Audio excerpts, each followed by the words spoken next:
Alhamdulillahi Rabbil Alamin. Assalatu wassalamu ala Sayyidina Muhammadin wa ala ali Sayyidina Muhammadin wa barik wa sallim alayhi. Amma ba'd. Faqad qala Allah Ta'ala fil Qur'anil Karim إذ يوحي ربك إلى الملائكة أني معكم فتوبوا الذين آمنوا سنلقي في قلوب الذين كفروا الرعب واضربوا فوق الأعناق واضربوا منهم كل البنان. புகழும் புகழ்ச்சியும் ஏக இறைவன் அல்லாஹ் ஒருவனுக்கு உரித்தாகட்டுமாக.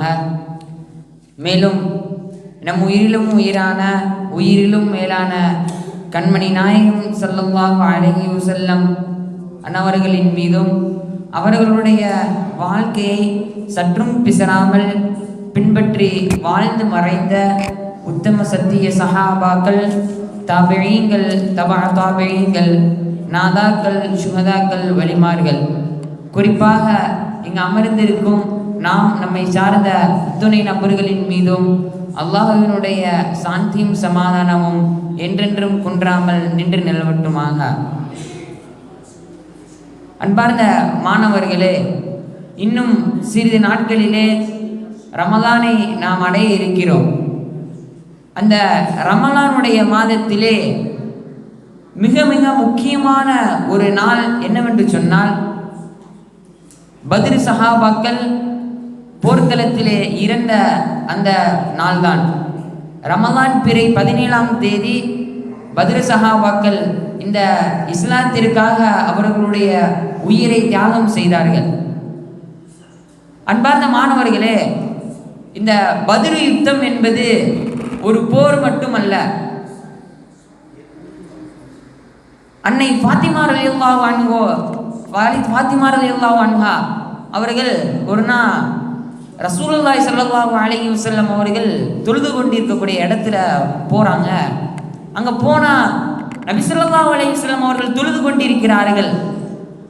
அவர்களுடைய முதுகிலே ஒட்டகத்தினுடைய கழிவை மக்கத்து காஃபிர்கள் போட்டு சிரித்து விளையாடி கொண்டு நபி ஸல்லல்லாஹு அலைஹி வஸல்லம் அவர்களை ஏராளமாக பார்த்து சிரிக்கிறார்கள்.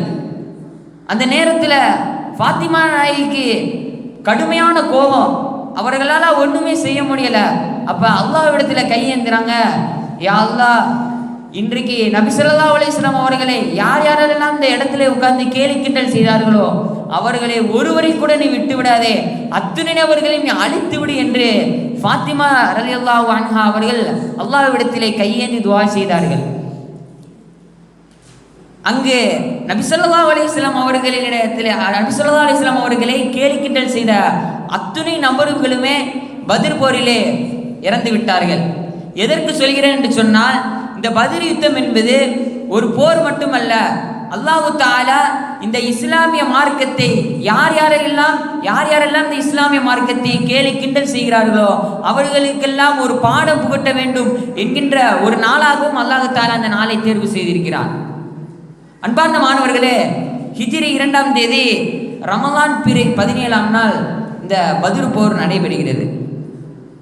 பத்ர் போர் நடைபெறுறதுக்கு முன்னாடி சஹாபாக்கள் எல்லாம் தங்கி இருக்கிறாங்க. அப்போ பத்ர் கிணறுல நபி ஸல்லல்லாஹு அலைஹி வஸல்லம் தண்ணி குடிக்கிறதுக்காண்டி அந்த பத்ர் கிணத்துக்கு போகிறாங்க. அங்கே போகும்போது அங்கே பத்ர் யுத்தத்தில் எதிரிகள் அந்த நேரத்தில் இரவு நேரத்தில் சாப்பாட்டு முடிச்சுட்டு அவங்க அவங்களும் அங்கே பத்ர் கிணறுல தண்ணி குடிக்கிறதுக்காக வந்திருக்கிறாங்க. அப்போ நபி ஸல்லல்லாஹு அலைஹி வஸல்லத்தினுடைய திட்டமிடுதல் எந்த அளவிற்கு இருந்திருக்கிறது என்பதை நாம் இந்த விஷயத்திலே நாம் பார்க்கலாம். அப்போ நபி ஸல்லல்லாஹு அலைஹி வஸல்லம் இந்த காஃபிர்கள்ட்ட கேட்குறாங்க, என்னப்பா வயிறுலாம் பெருசாக இருக்குது, எத்தனை ஒட்டகம் அடித்து சாப்பிட்டீங்க அப்படின்னு சும்மா ஒரு நக்கலாக கேட்குறாங்க. அப்போ அங்கே எதிரிகள் சொல்கிறாங்க, 10 ஒட்டகம் அறுத்து சாப்பிட்டோம் அப்படின்னு சொல்லிட்டு போகிறாங்க. இதை வச்சு நபி ஸல்லல்லாஹு அலைஹி வஸல்லம் அவங்க புரிஞ்சுக்கிட்டாங்க, 10 ஒட்டகம் அறுத்துருக்குறாங்கன்னா எப்படியும் 1000க்கு மேலே எதிரிகள் இருப்பாங்க அப்படின்னு நபி ஸல்லல்லாஹு அலைஹி வஸல்லம் புரிஞ்சுக்கிட்டாங்க. ஆனால் நபி ஸல்லல்லாஹு அலைஹி வஸல்லம் அவர்களுடைய கூட்டத்திலே இருந்த சஹாபாக்கள் எத்தனை பேர்கள் என்று சொன்னால் 313 சஹாபாக்கள் தான். ஆனால் எதிரிப்படையினர் 1000க்கும் மேற்பட்ட நபர்கள் இருந்திருந்தார்கள். அப்போ நபி ஸல்லல்லாஹு அலைஹி வஸல்லம் அவர்கள் அல்லாஹ்விடத்திலே துஆ கேட்கிறார்கள், யா அல்லாஹ், எங்களிடத்திலே குறைவான சஹாபாக்கள் தான் இருக்கிறார்கள், ஆனால் எதிரிப்படையிலே 1000க்கும் மேற்பட்ட நபர்கள் இருக்கிறார்கள். எப்படி நாங்கள் இந்த போரை வெற்றி கொள்வது? யா அல்லாஹ், இந்த போரிலே நாங்கள் தோல்வி அடைந்து விட்டோம் என்று சொன்னால் பின்வரக்கூடிய இஸ்லாமிய சமுதாயம் மிகவும் துன்பப்படப்படும், மிகவும் ஒடுக்கப்படும். அதனால யா அல்லாஹ், எப்படியாவது இந்த பத்ர் போர்ல எங்களுக்கு வெற்றியை கொடுத்துருன்னு நபி ஸல்லல்லாஹு அலைஹி வஸல்லம் கையேந்தி துஆ செய்றாங்க. மறுநாள் காலையில விடியுது. அரபிகளிடத்திலே இருந்த ஒரு பழக்கம் என்னவென்று சொன்னால், போர் ஆரம்பிக்கிறதுக்கு முன்னாடி இந்த டீம்ல இருந்து 3 பேர், அந்த அணியில இருந்து 3 பேர் வந்து ஃபர்ஸ்ட் சண்டை போடணும்.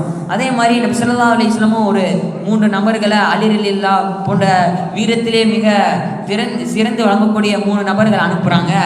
அந்த சைடில் இருந்து அபூஜஹல் வந்து அதே மாதிரி 3 பேர் அனுப்புறான். அப்ப பார்த்தோம்னா 3 பேர் சண்டை போட்டாங்க. சண்டை போட்டதுக்கப்புறம் போர் ஆரம்பிக்கிறது.